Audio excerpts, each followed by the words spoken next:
The tone of LinkedIn is very surreal. There's some stuff that's like normal, like non-native English speaker stuff, and that's fine. That's not what I'm talking about here. There are some people on LinkedIn who seem to not be native inhabitants of reality. There's this post that starts with like this myth about the Egyptian god Thoth, who like invents an elixir of memory, and he tries to get the pharaoh to use it, and the pharaoh's like, nah, your elixir is just gonna make people rely on it and not actually be wise.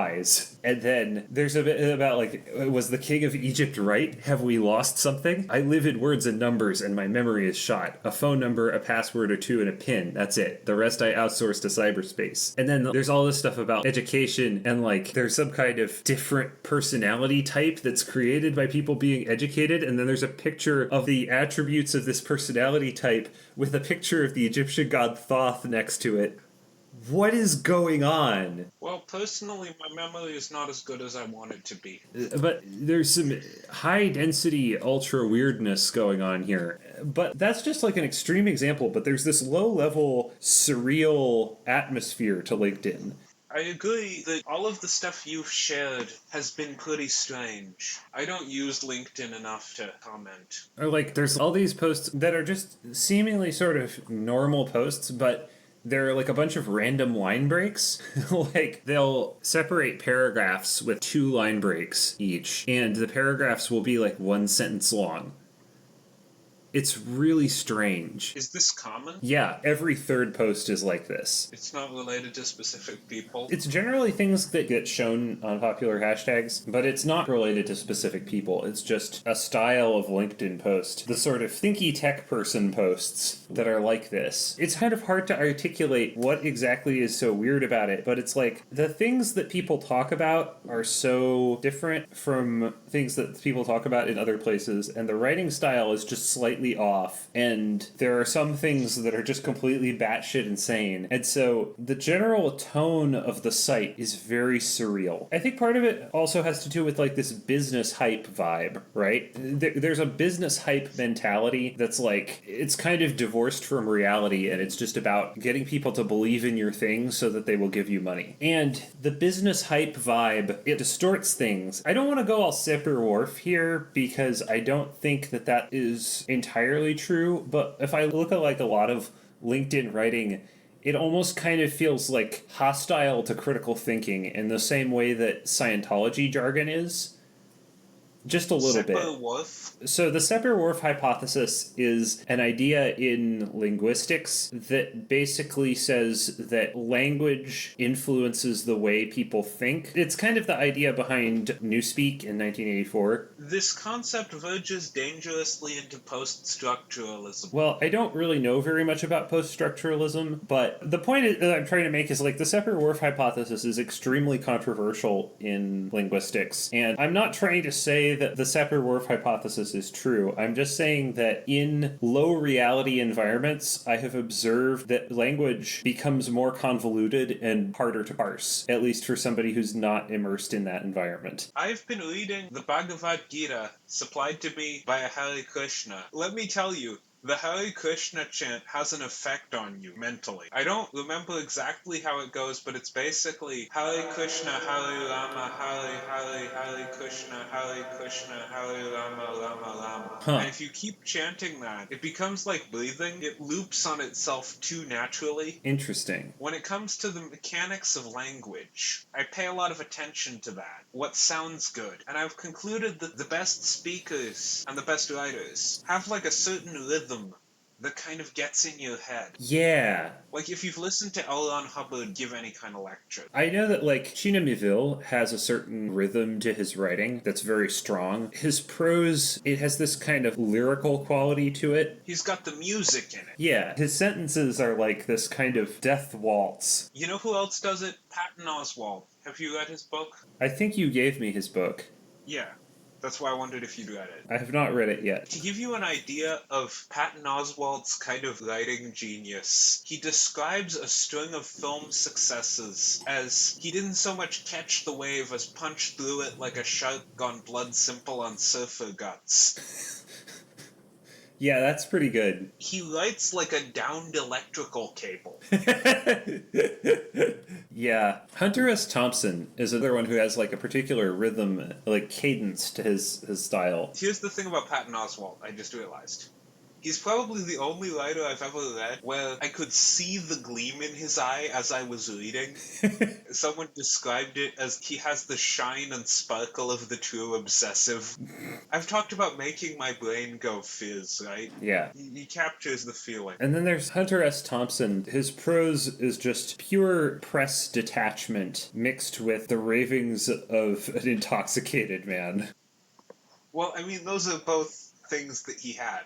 Yeah, but like the way that he gives mythic import to certain words or phrases that don't exist natively in that word or phrase is very powerful. Like maintain. Yes, we have to maintain. I've picked that up, though. Yeah. Like the op. Oh, yeah. Yeah, that's a Hunter S. Thompson-like expression. I've noticed that some of that slipping into my own writing as well. Not so much into like casual speech, but into writing. It's evocative. If you can make people just like to hear you talk, you've won. Milo of Mini Minuteman was saying about Graham Hancock, because Graham Hancock is like this kind of pseudo-archaeologist guy who made this documentary about how supposedly there was a like hyper-advanced civilization that ruled the world 12,000 years ago, and it's all BS, but Milo was like, it's amazing how far you can get if you're just really good at talking. It reminds me of, again, going back to reading the Bhagavad Gita, the, like, liner notes, as I'd call them. The interpretations after every verse provided by this mystic. And he has the strangest writing style. When he talks about offering food to Krishna, he talks about how you can prepare nice meals of milk and vegetables, and if you serve them happily and with Krishna consciousness, they will be enjoyed spiritually by Krishna. Huh. Or his similar thing about how spiritual purity making you free of evil does not mean you can partake in any different kind of foolishness. Or his insistence on referring to earthly pleasures as sense gratification. Interesting. You know who had both the voice and the cadence? Bob Ross. Mm. I've come to the conclusion that that was the secret of his lasting popularity. People just want to listen to him. Yeah, he's got a vibe. And that's the thing about ASMR YouTube. I don't think they tend to have the cadence. You have to have the voice, but they don't perfect the cadence. They don't talk about listing and nulling. The fuck are listing and nulling? Is that a Scientology thing? Yeah, L. Ron Hubbard, in the speech that last podcast on the left played, he talked about listing and nulling, listing and nulling. It was about how you've got to list all of your engrams, your bad experiences, your traumatic incidents, and then emotionally resolve them, which is to null them. Speaking of which, have you noticed how culture seems obsessed with the word trauma? Yes. Every once in a while, a concept from psychology will permeate into the mainstream, and then that's all everybody talks about for a while. It's just the cycle of pop psychology. It's like Martin Van Creveld, military author. How is it like Martin Van Creveld? He had this thing about how culture now expects soldiers to have PTSD.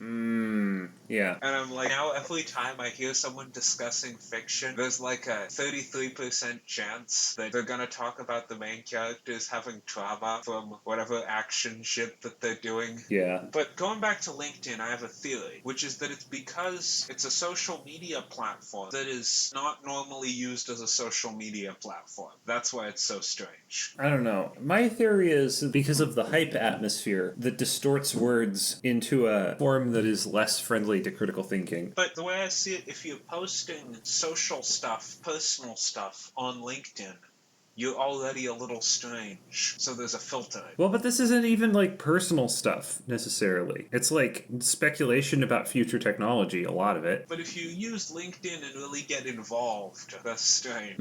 Maybe that's just how I use LinkedIn, which is to only look for jobs. Well, I think a lot of people use LinkedIn that way, but a lot of people post. I post versions of my demo reel. Oh, yeah. Oh, speaking of which, have you listened to the most recent episode of Deep Cuts? Oh, yes, I did.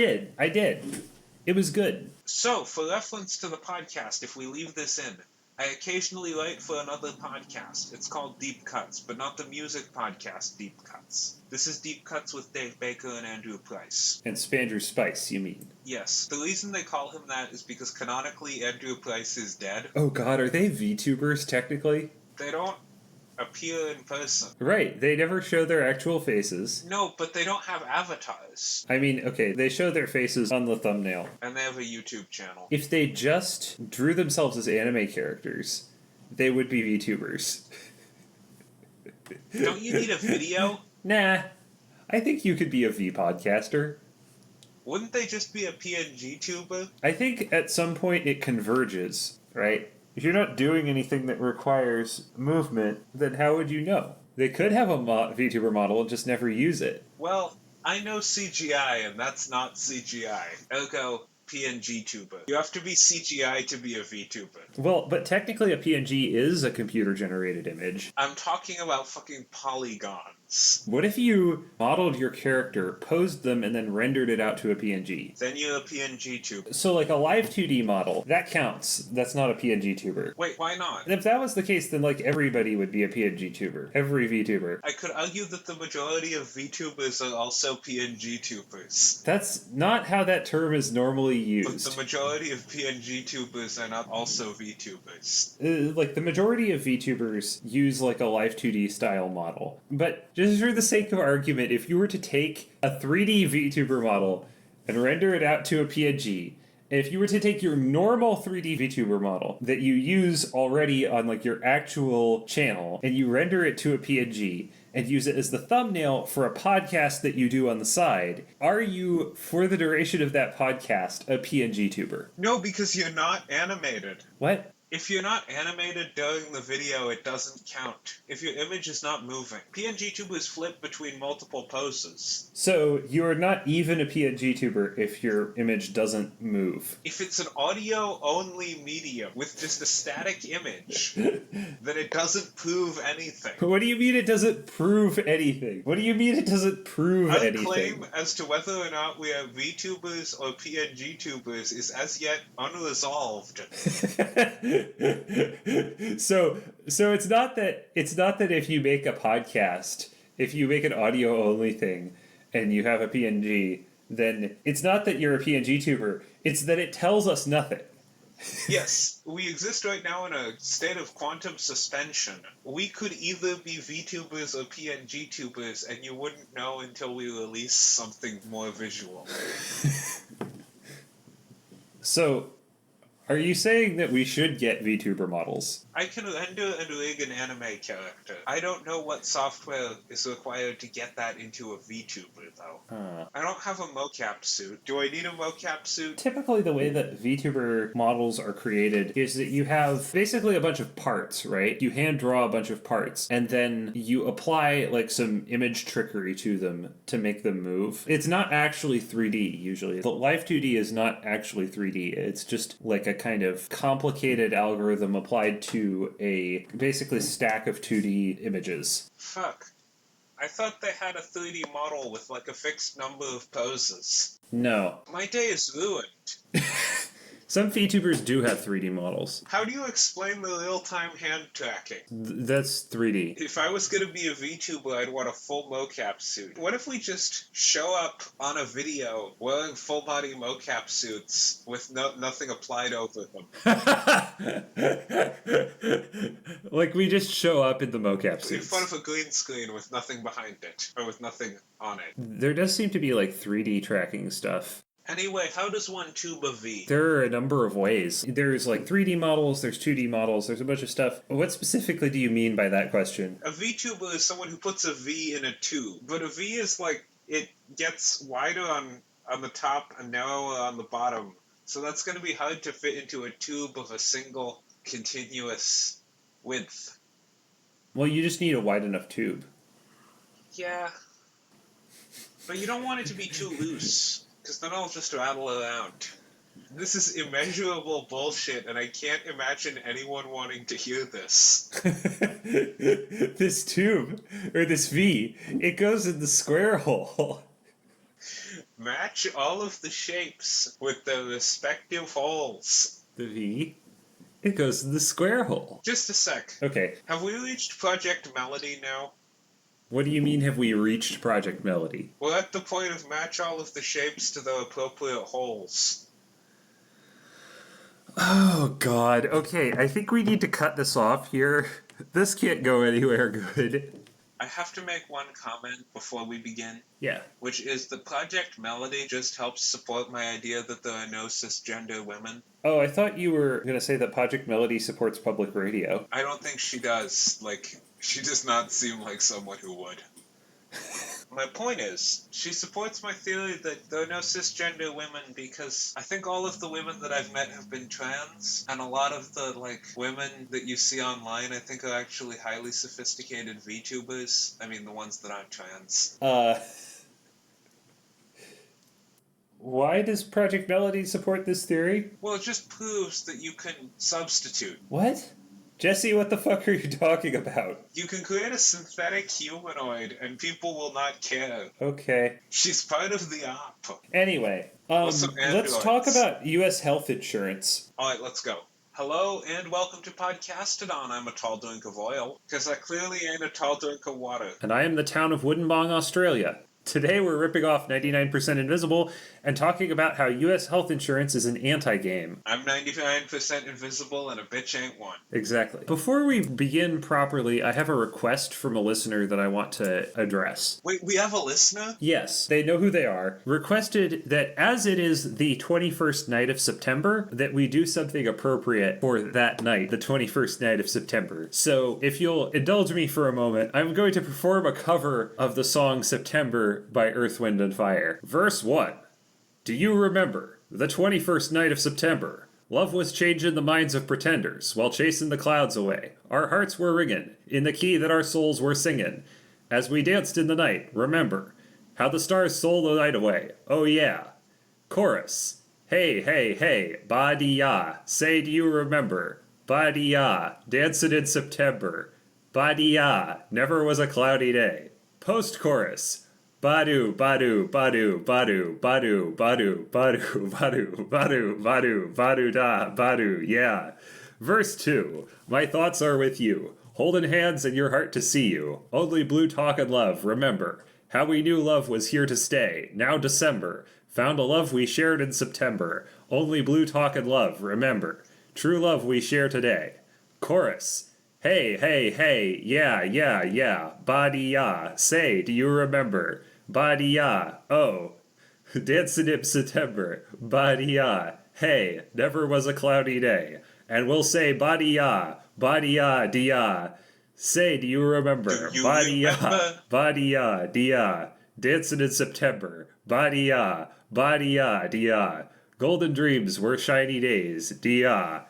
Bridge. The bells were ringing, oh, oh. Our souls were singing. Do you remember never a cloudy day? Yow. Chorus. And we'll say, ba-dee-ya, ba-dee-ya, dee-ya. Say, do you remember? Ba-dee-ya, ba-dee-ya, dee-ya. Dancing in September.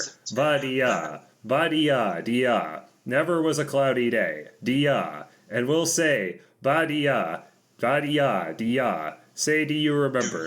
Ba-dee-ya, ba-dee-ya, dee-ya. Dancing in September. Ba-dee-ya, ba-dee-ya, dee-ya. Golden dreams were shiny days. Dee-ya. Outro. Ba-dee-ya, dee-ya, dee-ya. Ba-dee-ya, dee-ya, dee-ya. Ba-dee-ya, dee-ya, dee-ya, dee-ya. Ba-dee-ya, dee-ya, dee-ya. Ba-dee-ya, dee-ya, dee-ya. Ba-dee-ya, dee-ya, dee-ya, dee-ya. Okay. That's it. That's the whole song. I have a question.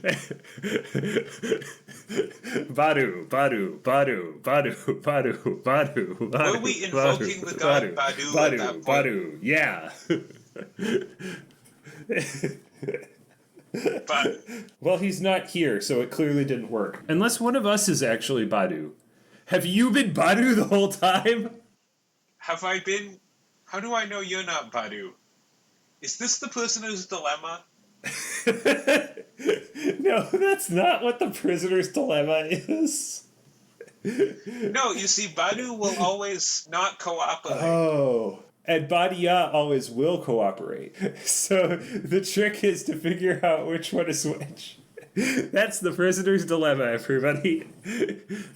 Game theory with Podcasted On. But hey, that's just a theory. So speaking of game theories, That's what we call a Dean Kamen in this business. I don't know who the fuck Dean Kamen is, and I feel like if I say his name 3 times, he's going to appear. So I'm just going to proceed without asking you to explain. He invented the Segway.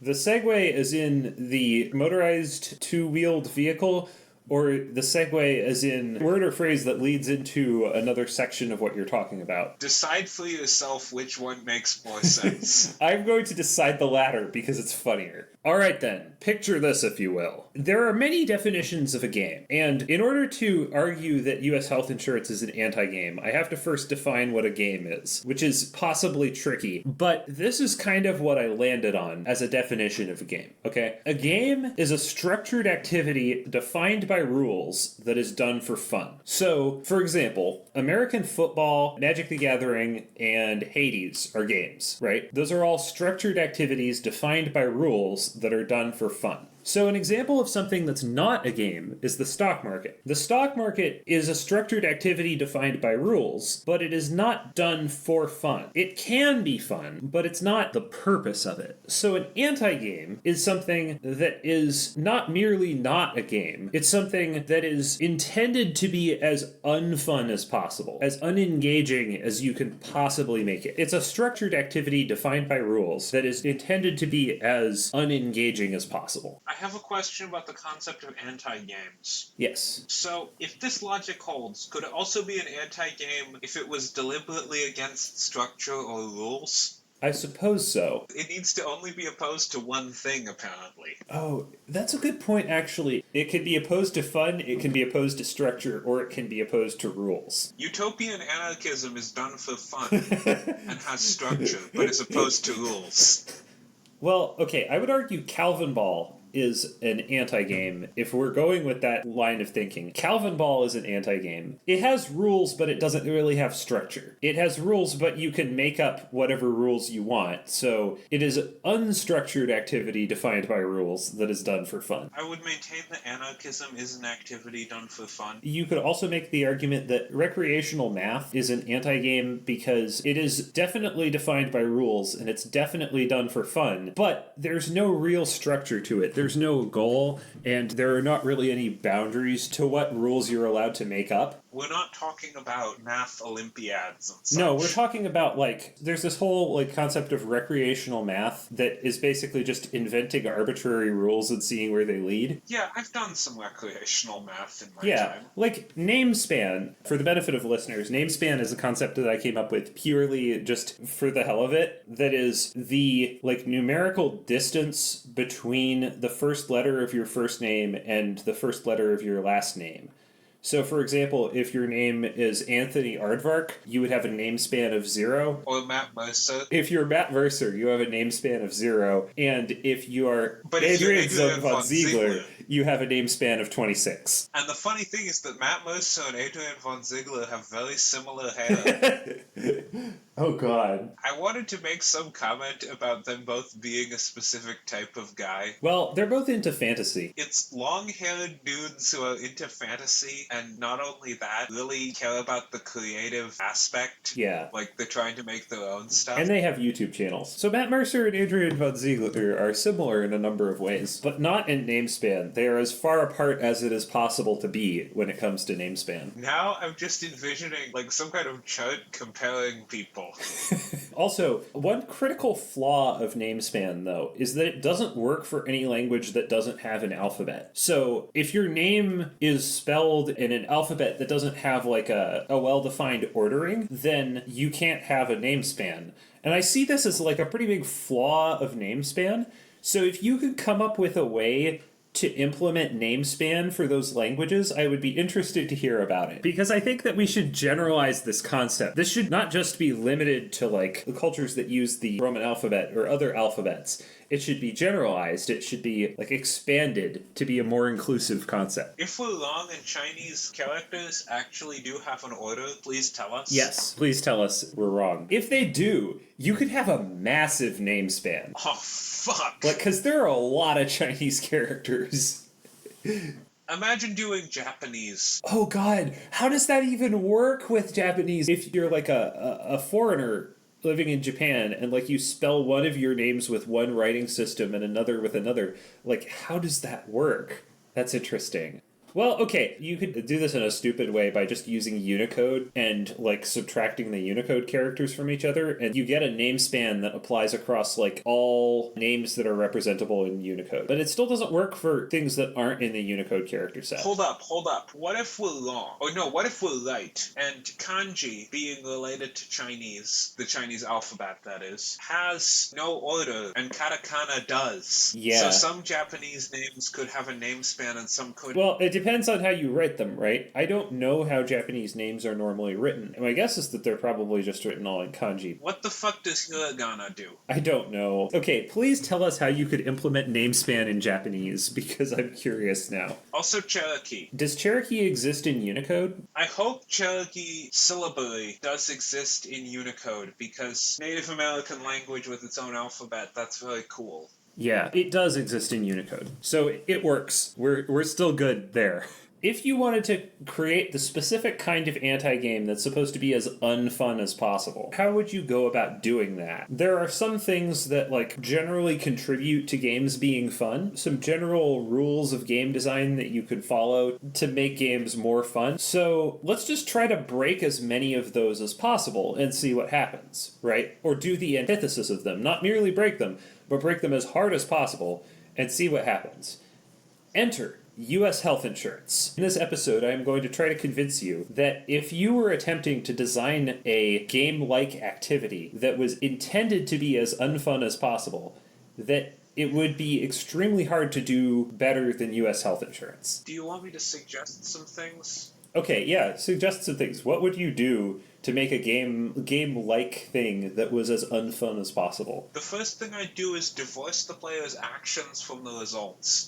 So we'll get to that, but yes. There is no consistent set of behaviors that you can predictably cause by taking certain actions. The second thing is having the player repeat the same activity continuously in an unchanging way. Oh, that's good. The third thing is to force the player to memorize large quantities of information, and I don't mean learn. Like, just memorize shit. Not like learn from behaviors. Like, you get shown a thing once, and you have to be able to reproduce all of it later.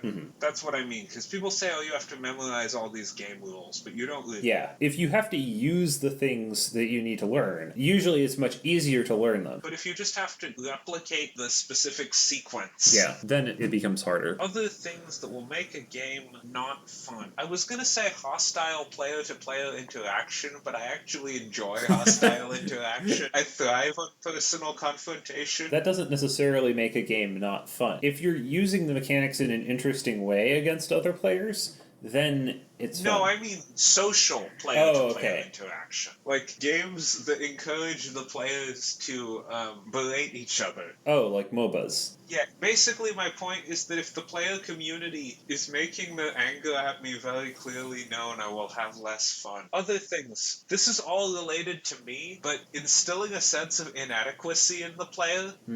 That's a good point. Instilling a hopeless feeling that you will never be good enough. Yeah. It's funny because I like some extremely difficult games, but I always believe I can get good. Yeah. It's about overcoming challenge. Make the player feel small. Yeah, the hopeless feeling that you'll never be good enough is interesting. But on the other hand, a game with a flat skill curve is also not fun. That's the thing, if you can instill hopelessness and have learning mean nothing, that's the best combo. Yeah. If you can have hopelessness because the player actually will never succeed, or not even never succeed, a game where nothing changes, that's what I'm talking about. A game that does not progress, that's the least fun game. Well, okay, so we'll get into the all of that stuff. Also condescending to the player.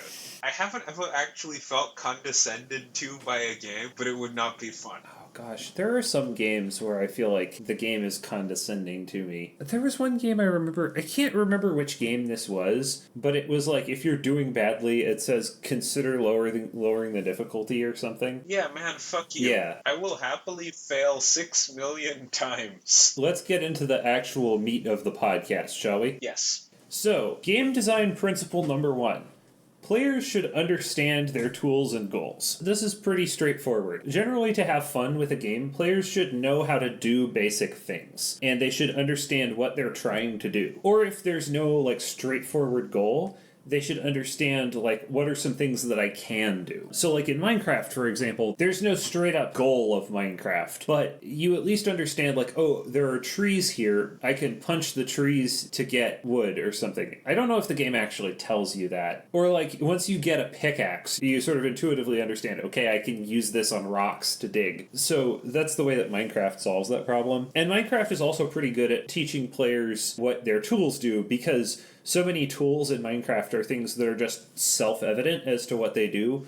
Like a sword is used for hitting monsters, pickaxe is used for digging. It's not very hard to figure out what those things do. Later in the game, it gets not as good with this, but in the early game, it's pretty clear what the point of them is. A lot of games are very good at helping players understand their tools and goals. And you can break this, but it has to feel intentional. Like Myst, you don't necessarily know exactly what you're doing in Myst, but figuring out the mystery, understanding what's going on this island, that becomes your goal. Also, points go to Myst for making the basic mechanics simple enough that people can figure them out quickly. It compensates kind of for having unclear goals with the tools being really, really simple. You can kind of break this or mess with it. You have to kind of do it with finesse. You have to finagle it. If you make a game incredibly opaque for no good reason, such as, say, Yu-Gi-Oh!, it will result in frustration. So if we want to make an anti-game, let's do that. Now, one thing that you could screw up here if you're making an anti-game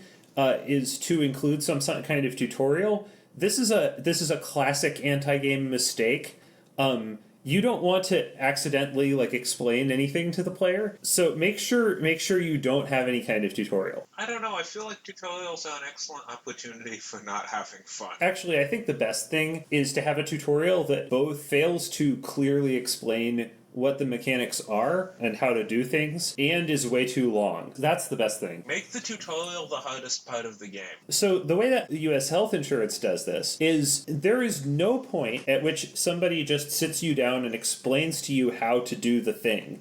You just get dumped in. When you first get a job, and actually this episode I think is relevant to you for a number of reasons, because when you get a job, you'll have to deal with all this stuff. So there's no point at which somebody just sits you down and explains to you how health insurance works. You just have to figure it out once you get a job. And a lot of the time, the information that you find assumes that you already know how a lot of this stuff works. And so the quote-unquote tutorials that you can find are unclear and not geared to your skill level. And they're also not very hands-on, because you can't be hands-on for a reason that we'll discuss later. It's just a list of defining terms and stuff. It's very easy to be confused as to what your tools and goals are when it comes to health insurance. So the second major principle of game design is that feedback should be immediate and strongly correlated to action, which is something that you were talking about earlier. If your actions have feedback, that makes it easier to learn the game. If you don't block and you get hit, you learn oh, I should block that next time. So you can make feedback feel less correlated to action by separating it in time from the action. If you want to make it feel less correlated, you could separate it in time from the action, and you can also make the influence that your actions have on the effects be less obvious. So one way you can do that is to introduce randomness. So if you really want to make it so that feedback is not strongly correlated to action, you can make it so that you make decisions only once a year in a small open enrollment period. Then there could be months and months between making the decision and seeing any kind of feedback for it. I mean, you'll see how much you're paying per month, right? But you're not seeing the effect of the benefits until you have some kind of serious health problem that actually requires you to spend a bunch of insurance money, or you just have to go to the doctor. But that serious health problem event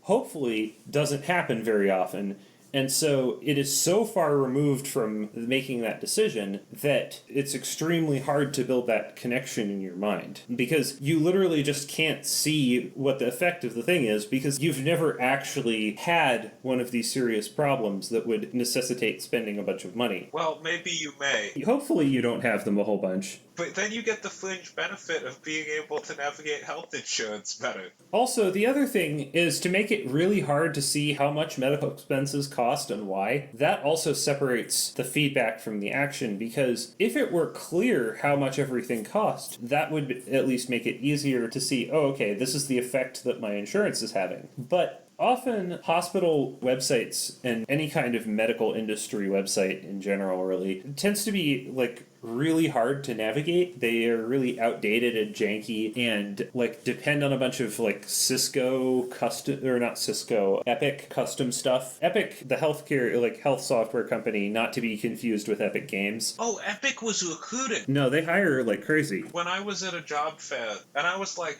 why are you recruiting everybody for every conceivable position? They were like, we don't give a fuck what your background is, just send us your resume. Yeah, I don't know. Wait, they probably wouldn't give me a part-time job, would they?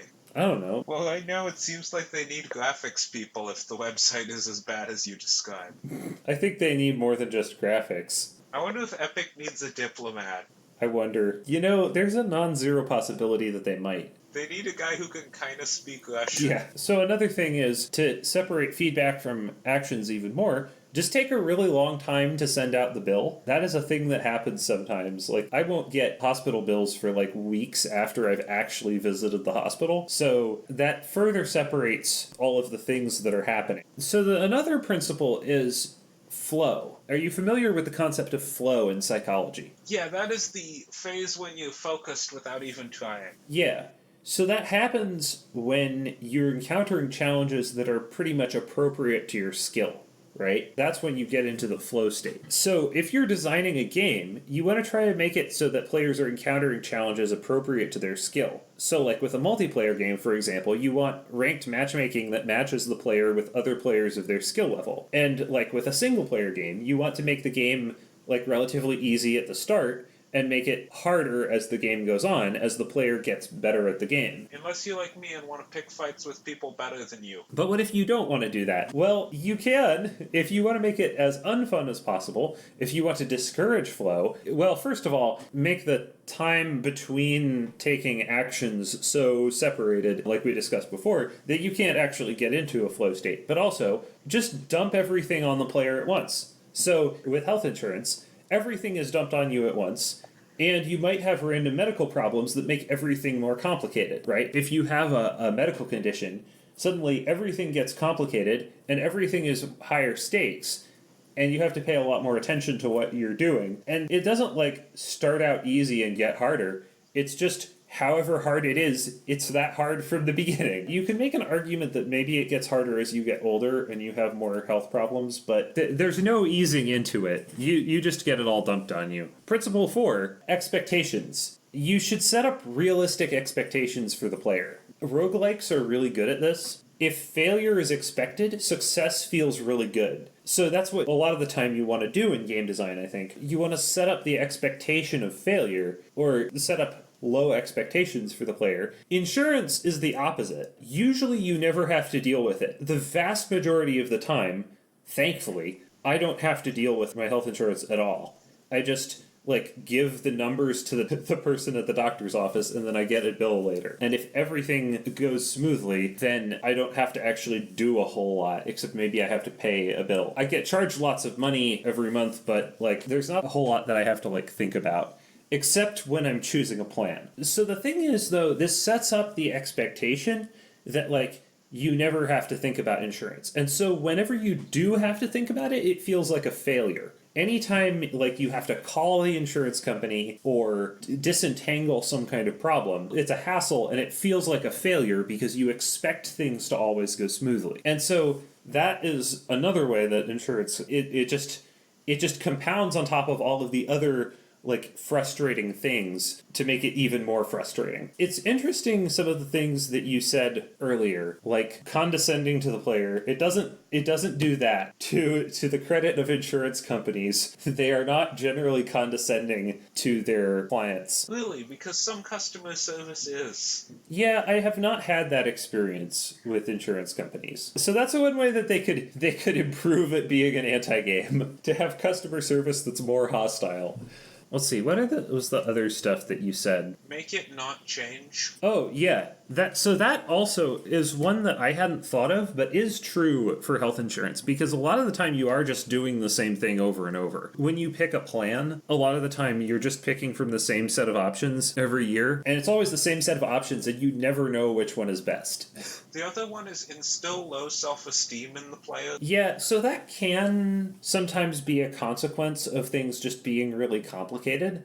Right, because that makes you feel dumb and like you can't figure shit out. So I think that health insurance can sometimes work that way, but it's not really, I don't really think it's intentional. Well, I mean, insofar as any of this is intentional, but I think it's more like a side effect of it just being really complicated. Was there anything else that you were talking about? Not really. Okay. So I'm going to get to my final point now. Why is health insurance like this? This is kind of a conspiracy theory, but I think if it were fun, people would want to pay attention to it, which would make it harder to screw people over, right? There is an incentive to keep it as frustrating as possible so that people want to avoid messing with it as much as possible, which makes people take the easiest option, which makes people easier to manipulate. Now we're just back to communist Romania. Oh yeah, the communist Romania thing. About the state monopolization of your time. You've got the portion of your farming that goes to the state, you've got the portion of your farming that goes to yourself, you've got the waiting in line, you've got the keep sleeping in shifts to catch the random time of day the power is on, you've got the walking because of Ceausescu's refusal to commission any kind of public transport.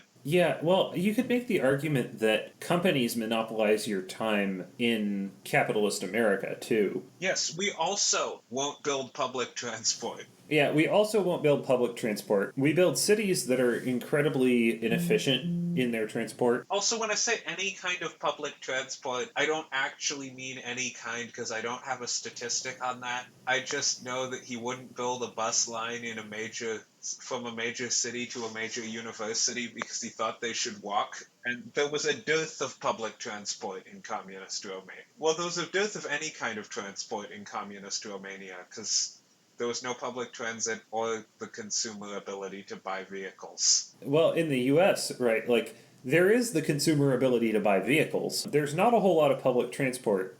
So what that means is that the streets just get clogged with consumer vehicles, and then they have to build a whole bunch of parking, which in turn makes things less space efficient, which means that you have to drive more places, and cities get more spaced out, which means more driving. And so there's just this knock-on effect of more and more traffic congestion. So getting back to insurance, I don't think that it's exactly that they made it intentionally unfun.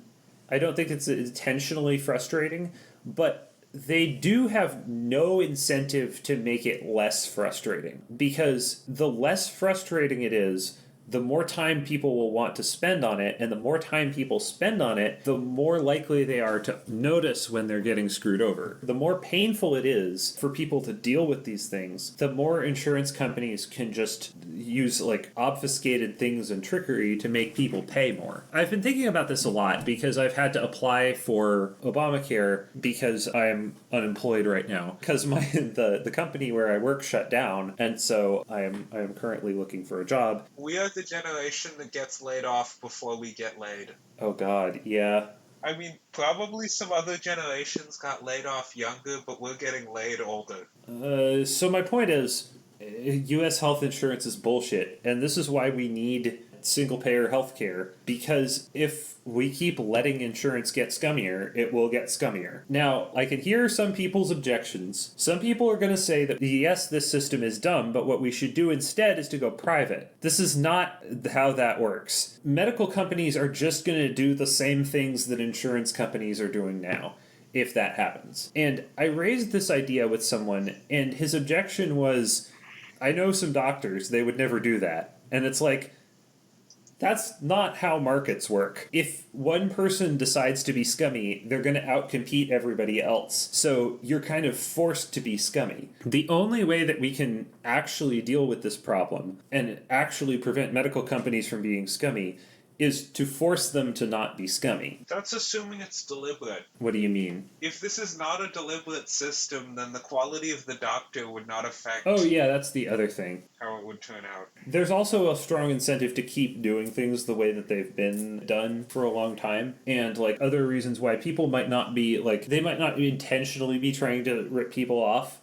but this is just the way that the incentives push. And generally, if people are in a system with incentives, people will act in the way that those incentives encourage. Remember, you don't have to provide good service if you have heroin content. To explain what Lewis was saying, there was this website I used to read called Websites That Suck, which was just a blog about bad web design. And they had this theory of what they called heroin content, which was basically, if your website has a certain type of content, like, right, heroin is the ultimate product because people will crawl through sewers and, like, go to sketchy back alley shit and, like, do all kinds of crazy shit just to buy it. So if your website has, like, heroin content, then it doesn't matter if it's good or not. People will still go to your website to do the thing. And unless they physically cannot do the thing they're trying to do, they'll still use your website and probably not even complain, because they're not to complain to you,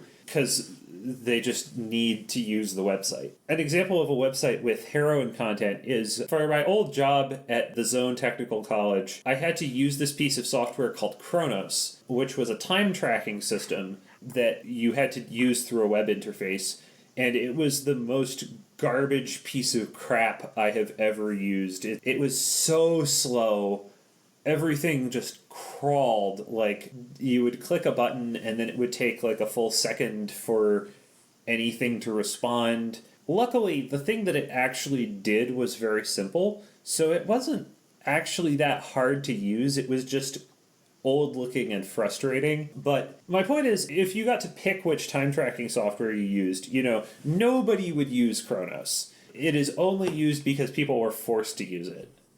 Actually, I think it may not even work anymore because I think it was based on Flash, and the Zone outlawed Flash. The advantage of single-payer healthcare is not that government websites would be better, but that if you don't have to worry about insurance, you don't have to jump through these hoops because shit's just paid for. Yeah, it would remove both the problem of paying and the problem of hassle, right? Because I want to establish that we're not putting our faith in government websites. It's that you would never even need to use a website in the first place, because it's all just paid for. God, imagine never using a website. Yeah. Oh, God. There are so many people who think that creating a website will solve their problems. And then it's like, what if you could solve the problem without a website? Are you about to Dean Kamen into an ad? No, Wix.com. Don't use Wix.com. Consider if your problem can be solved without software instead. Oh, I thought you were going to sell a non-website service.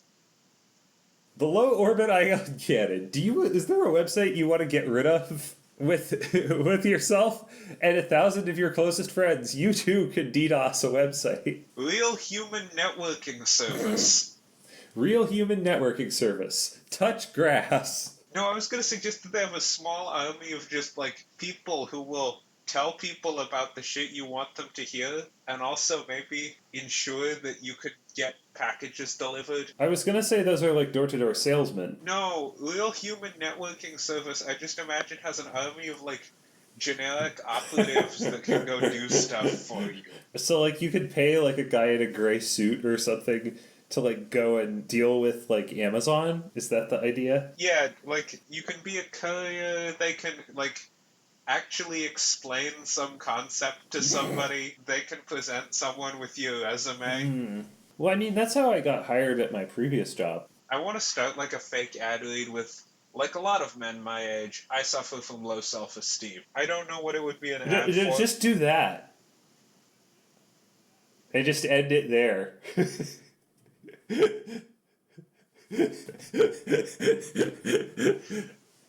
There would be, like, a title with my name on it. Do you want to end the episode here? I've been 99 problems. And I've started to slip into this, like, conspiracy theorist character. What I was hoping you would say is, and I've been 99 lift balloons. There are 6 million podcasts, and this is one of them. Thank you for listening. Get the quiet chair. Mine eyes have seen the glory in the coming of the Lord. He is trampling out the vintage where the grapes of wrath are stored. He's loosed the fearful lightning and the terrible swift sword. His truth goes marching on.